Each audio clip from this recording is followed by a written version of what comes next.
Hello students. तो आज हम करने जा रहे हैं अपनी फ्लेमिंगो सीरीज़ को आगे ले जाते हुए अ थिंग ऑफ ब्यूटी, जो कि जॉन कीट्स के द्वारा लिखी हुई एक पोएम है जो कि उनके लव ऑफ नेचर को प्रदर्शित करती है। चलिए देखते हैं क्या है इस पोएम में। चलिए शुरुआत करते हैं अबाउट द पोएट से। मैं कलर सेलेक्ट कर लेता हूँ रेड, समझाने के लिए आप लोग को। चलिए, John Keats was a British romantic poet. John Keats जो थे, और देखिए 1795 से 1821 के बीच ये जन्मे और 1821 में इनकी डेथ हो गई। अब देखिए मैं क्यों इस पे प्रेशर डाल रहा हूँ, क्यों मैं बता रहा हूँ आपको, ये बताने के लिए कि ये बहुत पुराना समय था जब ये पोएम लिखी गई थी। उस टाइम पे टेक्नोलॉजी इतनी डेवलप नहीं थी और बहुत कम टेक्नोलॉजी थी। मोबाइल फ़ोन तो नहीं थे उस वक्त, आप जानते हैं 1795 से 1821 के बीच में। और टेक्नोलॉजी नहीं होने के कारण लोग नेचर से बहुत ज़्यादा कनेक्टेड रहते थे, और नेचर जो कि हमारे आसपास रहती थी वो लोग बहुत ज़्यादा उससे प्रेरणा लेते थे, उसके बारे में उसकी तारीफ़ लिखते थे, ठीक है, झरनों से या उससे इंस्पिरेशंस लिया करते थे। तो ये उस समय की बात है, तो आप उस कॉन्टेक्स्ट में देखेंगे तो आपको वो पोएम बहुत इंटरेस्टिंग लगेगी। तो ये क्या थे, ये ब्रिटिश रोमांटिक पोएम थे, रोमांटिक पोएम्स लिए लिखा करते थे। Although train to be a surgeon, लेकिन इनकी ट्रेनिंग क्या हुई थी, सर्जन की तरह से हुई थी, यानी कि एक सर्जन थे बाय प्रोफेशन। कहने का मतलब देखिए कितनी बड़ी बात है कि एक इतनी बड़ी पहुंचे हुए पोएट और वो एक असल में एक सर्जन थे, ठीक है। Keats decided to devote himself wholly to poetry. लेकिन कीट्स जो थे, जॉन कीट्स हमारे जो लेखक हैं इस पोएम के, उन्होंने डिसाइड किया अपने आप को पूरी तरह से पोएट्री के प्रति डिवोट कर देना या समर्पित कर देने के लिए, ठीक है। होली का जो मतलब यहाँ पे जो वर्ड का है, होली मतलब कंप्लीटली, ठीक है। Keats' secret, his power to sway and delight the readers, lies primarily in his gift for perceiving the world and living his moods and aspirations in terms of language.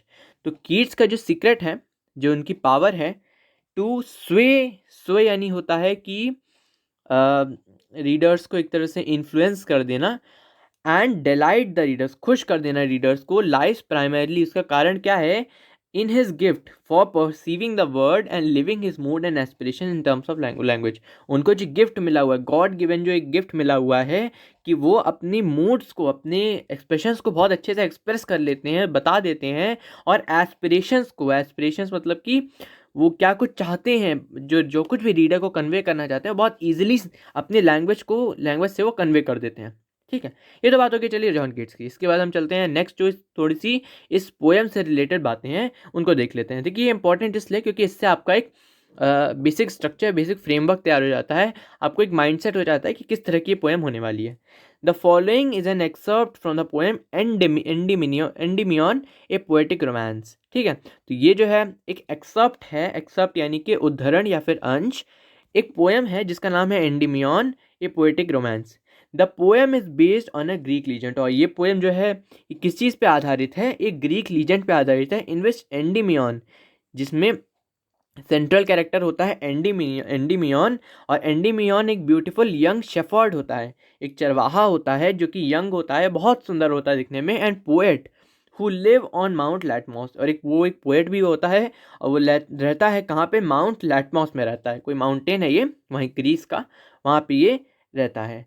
Had a vision of Cynthia, उसको had a vision का मतलब समझने के लिए, जैसे picture that you see in the mind, ऐसे करके आप समझ सकते हैं कि आपको दिमाग में कोई चीज़ आ रही है, ठीक है, कोई चीज़ आपको लग रही है कि ये चीज़ एग्जिस्ट करती है, आपको कंफर्म नहीं है एग्जिस्ट करती है कि नहीं, लेकिन ये करती होगी और मुझे ये चीज़ चाहिए। जैसे आपको कोई भी चीज़ हो सकती है, आपकी जो ड्रीम्स में बार बार आती है, आपको चाहत होगी, तो सिंथिया, आप सिंथिया कौन है, सिंथिया है मून गॉडेस, ठीक है। तो उनके सपने आते थे, उनको उनसे लव करने लगे थे वो।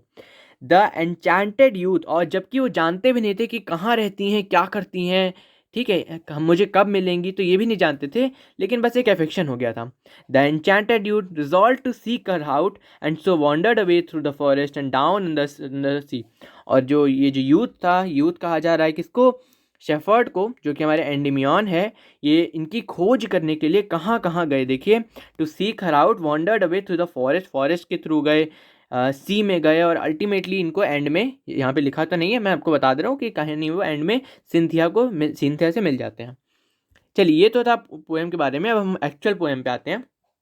और ये तो एक उनका जिस पोएम का ये एक पार्ट है, इससे बहुत अलग आपको एक पोएम दी गई है। और इसमें मेजरली आपको जो थीम, मैं आपको पहले बता दूं, थीम मेजरली नेचर के प्रति जो लव है हमारा, उसको दिखाती है। तो ठीक है, तो उस कॉन्टेक्स्ट में अगर आप उसको लेंगे तो चीज़ें बेटर समझ में आएंगी आपको।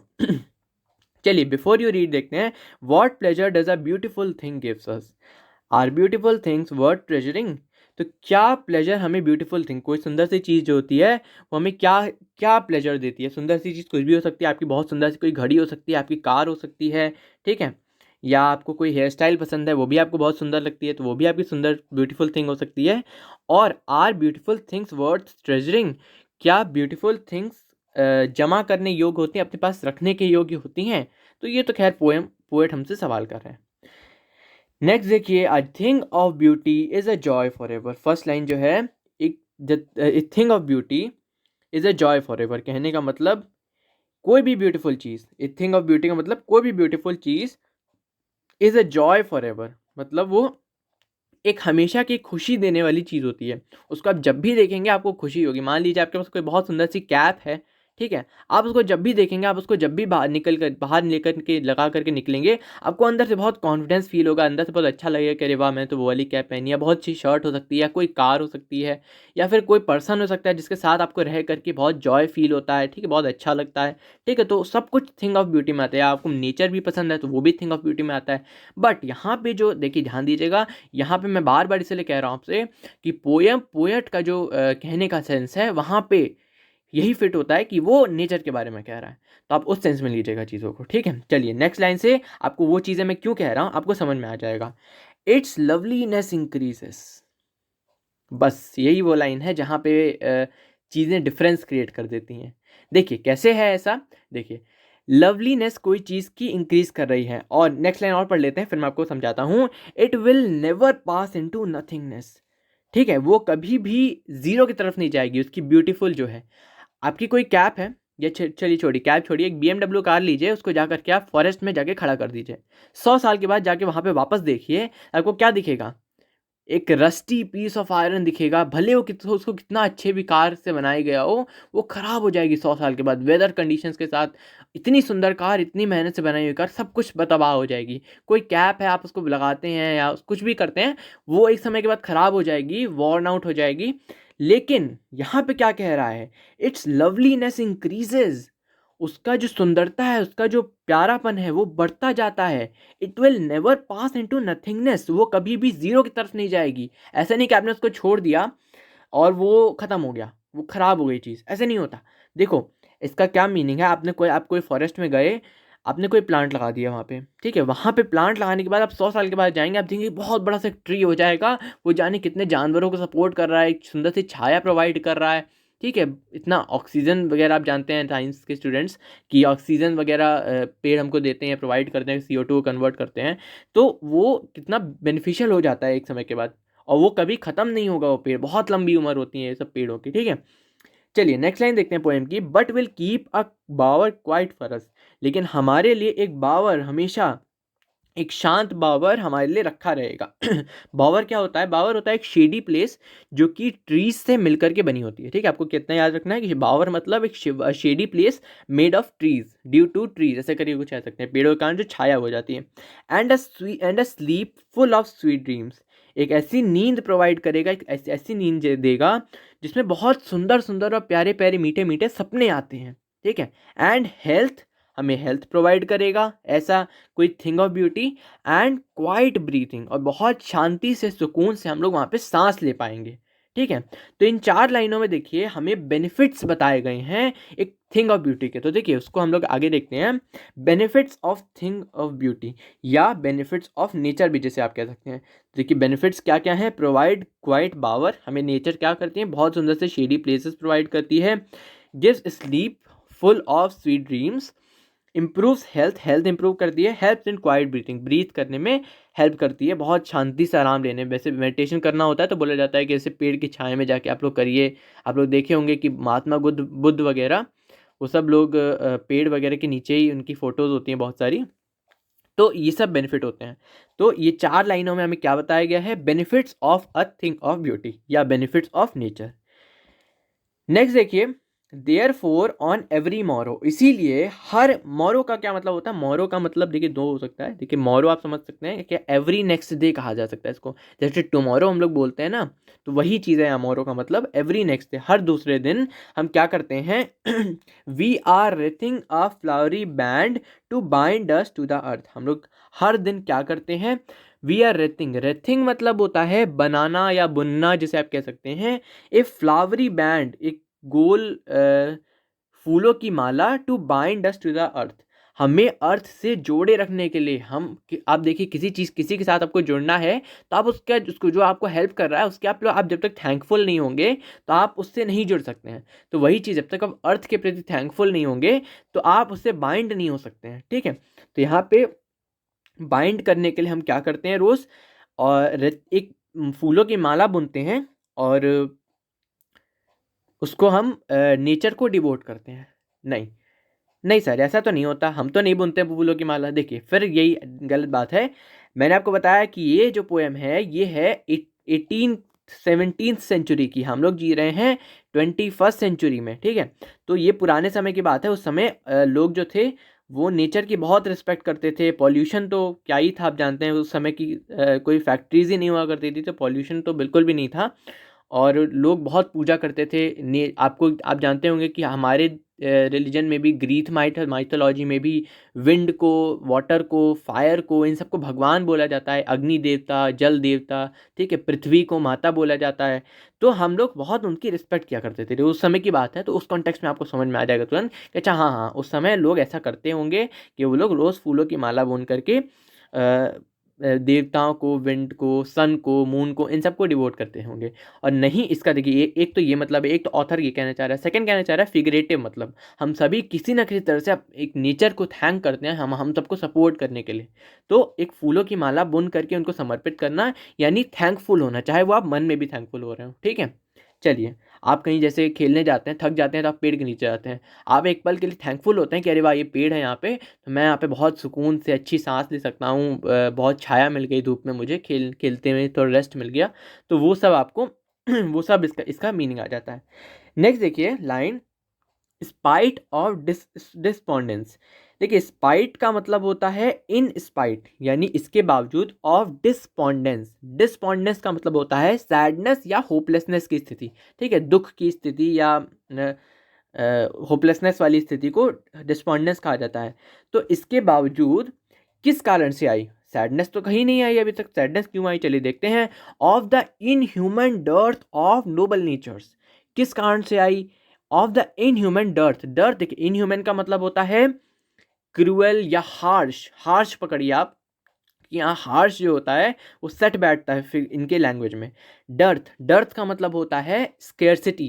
ठीक है, लैक किसी चीज़ का, कमी किसी चीज़ की। Of noble natures, noble natures यानी अच्छे नेचर या अच्छे बिहेवियर वाले लोग, जो नेचर की रिस्पेक्ट करते हैं, लोगों की रिस्पेक्ट करते हैं, ऐसे नेचर वाले लोगों की जो हार्श कमी हो गई है, इनह्यूमन डर्थ हो गया, हार्श कमी, बहुत ज़्यादा कमी हो गई है ऑफ नोबल नेचर्स। ठीक है, इसके कारण जो दुख पैदा हुआ। ऑफ द ग्लूमी डेज, वो जो दुख भरे दिन कभी कभी हमारी ज़िंदगी में आ जाते हैं, उनका। Of all the unhealthy and over darkened ways made for our searching. Of all the unhealthy, unhealthy यानी कि जो हमारी हेल्थ को ख़राब कर रहे हों, एंड ओवर डार्केंड जो बहुत बुरे हों, खराब रास्ते हों, मेड फॉर आर सर्चिंग, हमारी सर्चिंग के लिए जो बनाए गए हैं, जो जो बना दिए जाते हैं। जैसे इसका, इस लाइन का मैं आपको मतलब समझाता हूँ कि बहुत सारे लोग जो होता है छोटा रास्ता, गलत रास्ता अपनाते हैं पैसे कमाने का। ठीक है, तो उसे कहा जा रहा है कि अनहेल्दी और over darkened ways to do something. वो इजी होता है, शॉर्ट होता है, बहुत जल्दी पैसे आने लगते हैं। ठीक है, और मेड फॉर आर सर्चिंग का मतलब है कि हमारे लिए वो खुले हैं वो दरवाजे, ऐसा नहीं कि वो बंद है, लोग है वैसे भी पैसे कमा रहे हैं। लेकिन ये सब के कारण जो जिनको नुकसान हो रहा है, लोग अपने से नीचे वालों का वो कर रहे हैं, पतन कर रहे हैं। फार्मर्स वगैरह आप जानते हैं कितनी ख़राब स्थिति में आ जाते हैं मिडल मैन्स के कारण। तो उनके कारण देखिए वो पैसा कमा रहे हैं, वो अपनी रास्ता उस तरह से ओवर डार्क एंड वेज पे चल रहे हैं, इन सब के कारण हमें दुख हो रहा है, एक सोसाइटी एज अ ह्यूमन हम सभी को दुख हो रहा है। ठीक है, तो क्या क्या 3 दुख हमको बताए ऑथर ने। देखिए पहला दुख हमको बताया है in human dearth of noble natures, अच्छे लोगों की कमी। सेकंड बताया ग्लूमी डेज, जो कभी कभी हमारे ग्लूमी दुख भरे दिन हमारी ज़िंदगी में आ जाते हैं। Of all the unhealthy and over dark and ways made for our searching, वो सारे गलत रास्ते जो लोग अपना लेते हैं उन सब के बारे में। Yes in spite of all, हाँ देखिए बहुत इंपॉर्टेंट चीज़ है। हाँ इस सब के बावजूद, देखिए शुरुआत कहाँ से होती है, इन स्पाइट ऑफ डिस्पोंडेंस, इन दुखों के बावजूद, हाँ इन दुखों के बावजूद, एंड कैसे हुआ, हाँ इन दुखों के बावजूद भी some shape of beauty moves away the pall, कुछ शेप ऑफ ब्यूटी है, कुछ ऐसी कोई ब्यूटीफुल ऐसी चीज़ होगी है जो पॉल, पॉल यानी होता है कि पॉल का देखिए यहाँ पे 2 मतलब होता है वैसे, अगर एक्चुअल मीनिंग देखें। पहला मीनिंग होता है इस तरह से आ जाता है इसका मीनिंग कि कोई डार्क क्लाउड या स्मोक अगर आपके ऊपर छा जाता है, काले बादल छाना जिसे कहते हैं, इसका एक मीनिंग है। सेकंड होता है कॉफिन का जो क्लोथ होता है ना, उसे भी हम पॉल कहते हैं। देखिए पहला मीनिंग होता है कोई एक ब्यूटीफुल थिंग हमारे ऊपर जो स्मोक है, एक जो डस्ट है, जो काले बादल है, वो मन में जो छा जाते हैं, हमारे स्पिरिट्स में जो छा जाते हैं। देखिए नेक्स्ट लाइन लिखी हुई, from our dark spirit, spirit के ऊपर जो काले बादल छा जाते हैं उनको हटाने का काम कर देती है कोई एक ब्यूटीफुल चीज़। ठीक है, कोई नेचर की कोई चीज़, कोई एलिमेंट, कहीं आप घूमने चले गए, वहाँ पर कोई बहुत सुंदर सी चीज़ दिख गई, कोई वाटरफॉल आप देखा है, ठीक है, तो ये चीज़ हमारे ऊपर जो ये सब सैडनेस छा जाती है इसको हटा देती है। तो पॉल का पहला मतलब मैंने आपको बताया कि कोई स्मोक, ठीक है। सेकंड मतलब होता है कॉफिन का क्लोथ। तो इससे ऑथर का कहने का फिगरेटिव मीनिंग है कि एक मरे हुए आदमी को भी जिंदा कर देता है, इतना इतना ज़्यादा उसमें नेचर में पावर होती है, इतनी ज़्यादा पावर होती है थिंग ऑफ ब्यूटी में, ठीक है। मूव्स अवे द पॉल, ठीक है। मेरे ख्याल से आप चीज़ समझ गए होंगे, नहीं तो आप रिपीट करके सुन सकते हैं। सच द सन, अब देखिए जो मैंने यहाँ पे पर्पल में अंडरलाइन किए हैं वो कुछ इंपॉर्टेंट है, उसको देखते हैं क्या है, अभी देखेंगे थोड़ी देर में, आपको समझ में आ जाएगा। Such the sun, the moon, trees old and young sprouting a shady boon. देखिए ट्रीज, पहली चीज़ जो है फ्रॉम कुछ शेप ऑफ ब्यूटी, हमने क्या अभी तक पढ़ा कि जो कुछ शेप ऑफ ब्यूटी है जो हमारा ऊपर से एक स्मोक है या जो कॉफिन का क्लोथ है वो हटा देती है हमारी डार्क स्पिरिट्स में से, हमारे जो हमारा मन एकदम अंधकारमय हो गया था उसमें से हटा देती है, ये धुंध या ये जो धुआं होता है इसको निकाल देती है कोई shape of beauty. For example सच का मतलब क्या है, यहाँ पे देखिए, यहाँ पे सच लिखा हुआ है। इस सच का मतलब है कि फॉर एग्जाम्पल द सन, जैसे सूर्य, द मून चंद्रमा, ट्रीज ओल्ड एंड यंग दोनों ही तरह के, स्प्राउटिंग आ शेडी बून। स्प्राउटिंग का मतलब देखिए, स्प्राउट करना आप जानते होंगे, स्प्राउटेड नट्स वगैरह बोलते हैं कि अंकुरित हो जाते हैं। जैसे यहाँ पे क्या अंकुरित का मतलब है कि कोई चीज़ प्रोवाइड करना, यहाँ पे जो लैंग्वेज से जो डायरेक्ट मीनिंग निकलता है कोई चीज़ प्रोवाइड करना, स्प्राउटिंग का मतलब ए शेडी बोन, बोन का मतलब होता है आशीर्वाद या ऐसा कुछ मीनिंग करके होता है, ठीक है। और ब्लेसिंग भी कह सकते हैं आप बोन को, ठीक है। तो हमें क्या देता है स्प्राउटिंग अ शेडी बोन, हमें देता है एक शेडी आशीर्वाद। शेडी आशीर्वाद का मतलब खराब नहीं है, शेडी बोन का मतलब है कि बहुत अच्छे ट्रीज जो हैं ओल्ड हों चाहे वो यंग हों, दोनों ही हम किसी न तरह से ब्लेसिंग्स देते हैं, ठीक है। ब्लेसिंग जिसे हम कह सकते हैं, क्या ब्लेसिंग देते हैं आप जानते हैं, ट्रीज हमें बहुत तरह से बेनिफिशियल होते हैं। हमें छोटे क्लासेस में जीके वगैरह में पढ़ाया जाता था कि कितने बेनिफिट्स होते हैं ट्रीज के, ये देते हैं ऑक्सीजन देते हैं, हमें शेडी फ्रेड प्रोवाइड करते हैं, एनिमल्स को सपोर्ट करते हैं, ये करते हैं, टिम्बर देते हैं, ठीक है। बहुत सारे यूजेस हैं, अनकाउंटेबल यूजेस है ट्रीज के। तो हमें ये क्या करते हैं, आशीर्वाद देते हैं, ब्लेसिंग्स देते हैं, हमें ज़िंदा रहने के लिए जो ज़रूरी है वो चीज़ें प्रोवाइड करते हैं। नेक्स्ट देखते हैं, ठीक है। इसके अलावा हाँ चलिए, फॉर सिंपल शीप, अब देखिए यहाँ पे 2 मतलब है सिंपल शीप का। देखिए मैं पहले भी आपको बता दूं कि ऑथर जो होते हैं, राइटर जो होते हैं, पोएट्स वगैरह जो होते हैं, बहुत ज़्यादा फिगरेटिव लैंग्वेज यूज़ करते हैं, ठीक है। फिगरेटिव लैंग्वेज जो होती है इसकी 2 मीनिंग होती है। पहला देखिए सिंपल शीप का मतलब आता है सच में एक भेड़, क्योंकि आप जानते हैं पेड़ जो होते हैं, पेड़ के छाँव में बहुत सारे जानवर लोग बैठे रहते हैं क्योंकि धूप उप का समय होता है, तो भी और वैसे भी वो सपोर्ट करते हैं खाने वाने के लिए। तो यंग ट्री से भेड़ वेड़ खाती हैं खाना। तो पहले तो सिंपल शीप का ये मतलब है। सेकंड देखिए जो इंपॉर्टेंट मीनिंग है यहाँ पे सिंपल शीप का, वो है कॉमन मैन। सिंपल शीप का मतलब है कॉमन मैन, क्योंकि हमें भी सपोर्ट करते हैं ट्रीज उतना ही जैसे जानवरों को करते हैं या किसी एक सिंपल शीप को करेंगे, ठीक है।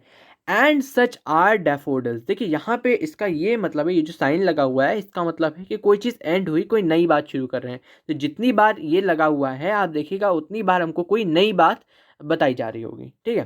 तो अभी तक देखिए लास्ट पैराग्राफ हम देख लेते हैं।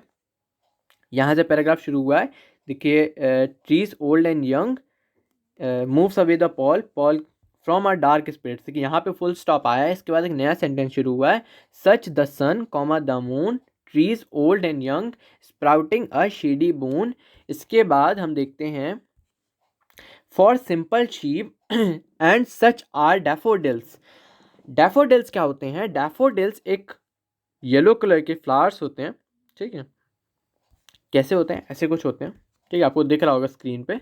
तो ये होते हैं daffodils with the green word they live in, और किसके साथ? उस ग्रीन वर्ड के साथ, उस हरी भरी दुनिया के साथ जहाँ पे वो रहते हैं। तो क्या कहा गया? इसको भी एक थिंग ऑफ ब्यूटी कहा गया, एक सुंदर चीज़ कहा गया है डैफोडिल्स को। क्या क्या अभी तक हमने देखा? एक तो हमने देखा सन, मून और ट्रीज और daffodils. And clear reels, reels का क्या मतलब होती है? देखिए रिल्स का मतलब होता है एक बहुत सुंदर से कोई छोटी सी स्ट्रीम ऑफ वाटर, ठीक है। फॉर एग्जांपल जैसे ये देखिए जंगलों के बीच से जो होती है ऐसी इस तरह की नदियाँ बह रहती हैं। बहुत छोटी नदी नहीं होती है पूरी, ये बस एक स्ट्रीम ऑफ वाटर होती है कि बारिश होती है जब, तो बारिश का पानी इकट्ठा होकर जब बहने लगता है तो उसे हम कहते हैं ये भी कह सकते हैं स्ट्रीम कह सकते हैं या रिल्स कह सकते हैं। That for themselves a cooling covered make, जो अपने लिए एक कूलिंग कवर्ड बनाते हैं। देखिए सबसे पहले देखते हैं कूलिंग कवर्ड का क्या मतलब होता है। कूलिंग बाद में, पहले कवर्ड का मतलब देखते हैं। कवर्ड का मतलब होता है कोई अंडरग्राउंड या कवर्ड चीज़ या ढकी हुई चीज़ या कोई गड्ढा जैसी चीज़ को कहा जाता है। तो आप जानते हैं जब भी पानी बहता है इन सब फॉरेस्ट वगैरह से, तो जहाँ जहाँ पे भी वो बह रहा होता है वहाँ वहाँ पे एक गड्ढा सा बना देता है अपने बहने के लिए। समय के साथ एक गड्ढा हो जाता है और उसी वे को हर बार वो पानी फॉलो करता जाता है, पूरा पानी उसी वे से निकलता जाता है। तो इसी को एक कवर्ड कहा गया है। और कवर्ड और कूलिंग कवर्ड क्यों कहा गया है? क्योंकि देखिए जहाँ पे भी पानी होता है वहाँ हमेशा एक ठंडक होती है, एक एटमॉस्फेयर ठंड का होता है, ठीक है। क्योंकि पानी जो होता है वो आसपास की मिट्टी को भी ठंडा रखता है, आसपास की हवा को भी ठंडा रख लेता है, क्योंकि आप जानते हैं उसमें पानी जो होता है हीट को बहुत देर में एब्जॉर्ब करके गर्म होता है, तब तक वो ठंडा रहता है बहुत समय तक। और इवन सनशाइन में भी वो काफ़ी समय बाद वो ठंडे से गर्म होता है पानी, ठीक है। तो इसके कारण क्या होता है, एक कूलिंग एटमॉस्फेयर आसपास बना लेता है अपने लिए भी। देखिए लिखा हुआ है कि दैट फॉर देम सेल्स, अपने लिए भी और दूसरे आसपास के एटमॉस्फेयर के लिए भी। गेंस्ट द हॉट सीजन, देखिए यहाँ पे जहाँ पे भी ये होता है ना, ये वाला साइन आपको दिख रहा होगा, इसको अपॉस्ट्रॉफी कह सकते हैं, इस तरह का कोई साइन होता है तो वहाँ पे कोई वर्ड को मिस किया जाता है सीक्वेंस बैठाने के लिए। तो इसका यहाँ पे क्या है, अगेंस्ट लिखा हुआ है ये, तो गेंस्ट यहाँ पे इसको लिख दिया गया है। द हॉट सीजन, जब हॉट सीजन होता है तो उसके विरुद्ध चीज़ों को ठंडा रखने का काम करता है clear rills. The mid forest brake, mid forest brake क्या है? मिड फॉरेस्ट आप समझ गए होंगे, मिड फॉरेस्ट का मतलब है कि फॉरेस्ट के ब्रेक में, फॉरेस्ट के बीच में। ब्रेक का क्या मतलब है? देखिए रिल्स और ब्रेक की मीनिंग आगे भी दी हुई है, मैं आपको लेकिन बता दूं। ब्रेक का मतलब होता है ग्रुप ऑफ फर्न्स, ठीक है। आगे एंड में हम लोग मीनिंग दोनों की एक बार पढ़ लेंगे, ठीक है। यह थिक मास ऑफ फर्न जिसे कहा जाता है, ठीक है। फर्न इस तरह के कुछ प्लांट होते हैं जो आपको दिख रहा होगा, ठीक है। इस तरह के मास जो होता है बहुत ज़्यादा, जब थिक मास में होते हैं, बहुत ज़्यादा नंबर में होते हैं फर्न्स, तो उन्हें हम ब्रेक कह देते हैं, ठीक है। ब्रेक होता है फॉरेस्ट के बीच में यहाँ पे। Rich with sprinkling of musk rose blooms, और वो जो मिड फॉरेस्ट ब्रेक है, जो बीच मिड फॉरेस्ट का इलाका है उसमें ब्रेक है, और क्या है, rich with sprinkling of musk rose blooms. और वो किस चीज़ से, और एक और कौन सी चीज़ है जो वहाँ पे और पाई जा रही और देखी जा सकती है? Sprinkling of fair musk rose blooms.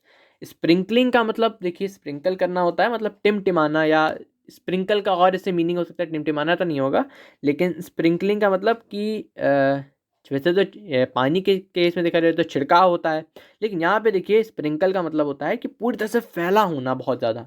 Of fair musk rose blooms, fair musk rose, ये एक रोज की प्रजाति है, मैं आपको दिखा देता हूँ क्या होता है ये। ठीक है, ये देखिए इस तरह का होता है फेयर मस्क रोज। ठीक है, तो ये देख, fair sprinkling of fair musk rose, और ब्लूम्स का मतलब होता है फूल का खिलना। तो वो किस चीज़ से रिच है, ये मिड फॉरेस्ट जो इलाका है जहाँ पे फर्न्स हैं, वो किस चीज़ से रिच है, बहुत सारे वहाँ पे मस्क रोज लगे हुए हैं, जो कि एरिया पूरा स्प्रिंकल किया गया है मस्क रोज से, ऐसा लग रहा है, और ब्लूम कर रहे हैं, सारे ही खिले हुए हैं, बहुत सुंदर सी जगह है। ठीक है, एंड अब देखिए थोड़ी सी यहाँ पे चीज़ें चेंज हो रही हैं। And such too is the grandeur of the dooms, और इसके अलावा एक और चीज जो हमारे लिए थिंग ऑफ ब्यूटी है वो क्या है, ग्रैंडवर ऑफ द डूम्स। ग्रैंडवर मतलब भव्यता या विशालता। ठीक है, प्रॉस्पेरस चीज, कोई जो बड़ी सी चीज होती है कोई, ऑफ द डूम्स, डूम्स का मतलब होता है death. We have imagined for the mighty dead, हमारे जो माइटी डेड हुए, माइटी डेड यानी वो जो बड़े बड़े लोग हुए जिन्होंने हमारी ज़िंदगी को आगे बढ़ाया, जिन्होंने हमें स्वतंत्रता दिलाई, जिन्होंने हमारी इंसानियत के लिए लड़ाई की और अपनी जान गंवा दी, उनकी मौत कितनी भव्य थी, ये चीज़ बताने की बात कह रहा है। ठीक है, तो grandeur of the dooms, grandeur मतलब भव्यता, डूम्स मतलब होता है death. We have imagined for a mighty dead, हमने इमेजिन की है उन महान योद्धाओं के लिए जो इंसानियत के लिए लड़े, ह्यूमैनिटी के लिए जो लड़ाई कर रहे थे, जैसे फॉर एग्जांपल रेसिज्म के लिए लड़ाई किया नेल्सन मंडेला या महात्मा गांधी, जो इंसानों के लिए, जो बेसिक ह्यूमन काइंड के लिए जिन्होंने फाइट की है, उनकी डेथ जो थी कितनी भव्य होगी, उस वो क्षण कितना भव्य होगा जब वो लोग इस दुनिया को छोड़ करके गए होंगे। तो वो चीज़ को भी ये थिंग ऑफ ब्यूटी कह रहा है, उसको भी देख करके ऑथर को बहुत ज़्यादा अच्छा लगता है, उसको बहुत ज़्यादा दिल को अच्छा लगता है कि ये नहीं कि मर गए अच्छा लगता है, नहीं है अरे, इसलिए अच्छा लगता है कि उन्होंने कितना भव्य काम किया, कितना बड़ा काम करके जा रहे हैं, कितना बड़ा नाम छोड़ करके जा रहे हैं अपना। ठीक है, चलिए, all lovely tales that we have heard और रेड, और फाइनली देखिए सारी वो सुंदर सुंदर प्यारी प्यारी टेल्स यानी कहानियाँ जो हमने कभी सुनी है या हमने कहीं पढ़ी है। ठीक है, चलिए इसके आगे जो की 2 लाइन है, पढ़ने से पहले एक बार हम रिवाइज कर लेते हैं क्या क्या थिंग ऑफ ब्यूटी हमने देखी। देखिए थिंग ऑफ ब्यूटी सबसे पहले शुरुआत होती है यहाँ से, पहला है द सन, सेकेंड है द मून, थर्ड है द ट्रीज, इसके बाद फोर्थ है डैफोडिल्स, इसके बाद है रिल्स, इसके बाद है मिड फॉरेस्ट का जो ब्रेक है, इसके बाद है उनकी जो डेथ हुई बड़े बड़े लोगों की, ग्रेट थिंकर्स, ग्रेट रिवोल्यूशनरीज। ठीक है, इन सब की जो डेथ हुई, और लवली टेल्स, इन सबको ऑथर थिंग ऑफ ब्यूटी कह रहा है। तो वही चीज़ मैंने आपको यहाँ पे थिंग ऑफ ब्यूटी लिख दिया, क्या क्या है, द सन, द मून, देखिए यहीं पे आपको मैंने पूरा लिख के दे दिया, the sun, the moon, the trees, daffodils, rills, mid forest brake, death of great people और लवली टेल्स। तो ये सभी जो है थिंग ऑफ ब्यूटी हैं। चलिए नेक्स्ट देखते हैं, एन एंडलेस फाउंटेन, एक कभी ना रुकने वाला, कभी ना थमने वाला फाउंटेन। फाउंटेन आप जानते हो क्या होता है, मैं बता दूं, वैसे फोटो दिखा देता हूँ। इस तरह का देखिए अरेंजमेंट होता है जिसमें पानी जो होता है यहाँ से ऐसे ऐसे बाहर निकलता रहता है। ठीक है, ऐसे ऐसे बाहर निकलता रहता है। तो क्या कह रहा है ऑथर, एक एंडलेस फाउंटेन, ऐसा फाउंटेन जो कभी ख़त्म ही नहीं हो रहा है। ठीक है, अब देखिए एक चीज़ यहाँ पे आपको और दिखाना चाहूँगा मैं कि यहाँ पे जो है स्टेटमेंट थोड़ी सी चेंज हो रही है, यहाँ पे बातें थोड़ी सी बदल रहा है। ऑथर कह रहा है कि एक endless fountain of immortal drink, एक कभी ना रुकने वाला फाउंटेन, किस चीज़ का, इमॉर्टल ड्रिंक का। इमॉर्टल ड्रिंक यानी कभी ना खराब होने वाली ड्रिंक। आप देखते हो कोका कोला या फ्रूटी के पैकेट में, या कोई अपने कोई भी बेवरेज वगैरह लेते हैं, आप ड्रिंक लेते हैं, कोई भी आप खरीदते हैं मार्केट से, ठीक है, रूह अफ़ज़ा वगैरह, तो उसमें कोई ना कोई एक्सपायरी लिखी होती है कि इतने समय के बाद आपको नहीं पीनी है या ये ख़राब हो चुकी है। लेकिन ये जो फाउंटेन है, ये देखिए यहाँ पे फिगरेटिव लैंग्वेज यूज़ की है, ऑथर ने कहा है कि एक एंडलेस फाउंटेन है इमॉर्टल ड्रिंक का, जो कभी नहीं खराब होगी, कभी नहीं इसमें नष्ट नहीं होगी ड्रिंक का। और ये क्या है, किसके बारे में कह रहा है, ये एंडलेस फाउंटेन का क्या मतलब है यहाँ पे, देखिए इसका मतलब है थिंग ऑफ ब्यूटी। ये लाइन, ये जो इतनी थिंग ऑफ ब्यूटी अभी तक बताई ऑथर ने, ये कह रहा है ये एक एंडलेस फाउंटेन है, मैं इसको बताता जाऊँ बताता जाऊँ बताता जाऊँ, कभी ये ख़त्म नहीं होगी। ये लिस्ट कितनी थिंग ऑफ ब्यूटी हो सकती है, ठीक है, ये लिस्ट इतनी लंबी है कि कभी ख़त्म नहीं होगी। ठीक है, लेकिन ये हमको कहाँ से मिल रही है, ये जो है एक इमॉर्टल ड्रिंक की है, एक एंडलेस फाउंटेन है, जो मैं आपको थिंग ऑफ ब्यूटी बता रहा हूँ, pouring on to us from the heaven's brink, जो कि हमारे ऊपर हमें दी जा रही है, हमें प्रोवाइड की जा रही है, हमारे पे पोर हो रही, गिर रही है फ्रॉम हेवन स्प्रिंग। हेवन यानी स्वर्ग, और ब्रिंक मतलब होता है, ब्रिंक होता है कोई चीज़ का एज। ठीक है, इसका क्या मीनिंग है आपको और अच्छे से एक्सप्लेन कर सकता हूँ। देखिए, ब्रिंक का मतलब होता है, ये जो आपको देख रहे होंगे, मैं आपको बना के दिखा दे रहा हूँ, ये जो एज है ना, कोई फाउंटेन का, या फाउंटेन नहीं सॉरी, वाटरफॉल का जो एज होता है उसे हम ब्रिंक कहते हैं। ठीक है, तो ये जो ब्रिंक है, हेवन का जो ब्रिंक है, स्वर्ग का जो ब्रिंक है, वहां से हमारे ऊपर गिर रही है ये एंडलेस फाउंटेन। और किस चीज़ की फाउंटेन? ये थिंग ऑफ ब्यूटी की फाउंटेन। तो मेरे ख्याल से ये चीज़ आपको समझ में आई होगी। बहुत ध्यान से देखिएगा, लास्ट लाइन बहुत इंपॉर्टेंट है कि endless fountain of immortal drink कहा जा रहा है थिंग ऑफ ब्यूटीज़ को। बहुत सारी जो थिंग ऑफ ब्यूटी है उसको कहा जा रहा है, और ये हमको कहाँ से मिल रही है, हमारे पास कहाँ से आ रही है, नेचर वगैरह किसने बनाए? तो हमें तो नहीं पता किसने बनाए, तो हमें मानते हैं कि भगवान ने बना दिए। ठीक है, आपका कोई भी भगवान हो सकता है, ईश्वर, अल्लाह, जो कोई भी है, क्राइस्ट। ठीक है, तो हमें उन्होंने बना के दिया। तो ये सब जो है थिंग ऑफ ब्यूटी भी वहीं से है, वहीं से आई हैं, इसलिए हमको कहा जा रहा है कि pouring on to us from the heaven spring. तो उम्मीद है आपको ये बात समझ में आई होगी, और इस तरह से हमारी स्टोरी पोएम ये समझ खत्म होती है। और एंड में देखिए, दो आपको वर्ड मीनिंग मैं जो बता ही चुका हूँ आपको, अब देख लीजिएगा, रिल्स का मतलब और ब्रेक का मतलब। चलिए, इसके बाद एक छोटी सी बात और रह गई है। Notice the consistency in rhyming scheme and line length. Also notice the balance in each sentence of the poem, as in of noble natures of gloomy days, of all the unhealthy and over darkened ways made for our searching, yes in spite of all। तो कहा जा रहा है कि consistency in rhyme scheme, और rhyme scheme की बातें हम करते हैं अपने नेक्स्ट वीडियो में। ठीक है, अच्छे से बात करेंगे, आप उसको देखेंगे तो आपको समझ में आ जाएगा। And notice the balance in each sentence, और हर सेंटेंस में बैलेंस बनाया गया है, जो वर्ड्स का, स्टैंजा का, उसको देखें, उसको नोटिस करें, कितना सुंदर पोएम है ये। ठीक है, तो इसके साथ हमारी पोएम का डी एंड होता है। ठीक है, उम्मीद है आपको पसंद आया होगा। पसंद आया तो लाइक करें ना करें, कमेंट ज़रूर करिए। आपको जो कुछ भी रिक्वायरमेंट्स है, आपको और कुछ चाहिए, आप ज़रूर कमेंट करिए। कमेंट करिए बिना बिल्कुल नहीं चाहिएगा। ठीक है, बहुत ज़रूरी है कमेंट करना, और मैं चाहता हूँ आप कमेंट ज़रूर करें। और सब्सक्राइब करिएगा हमारे चैनल को, जिसका नाम है VSS कपूर। मैं मिलता हूँ आपको इसी सीरीज़ के नेक्स्ट वीडियो में। तब तक के लिए स्टे हैप्पी।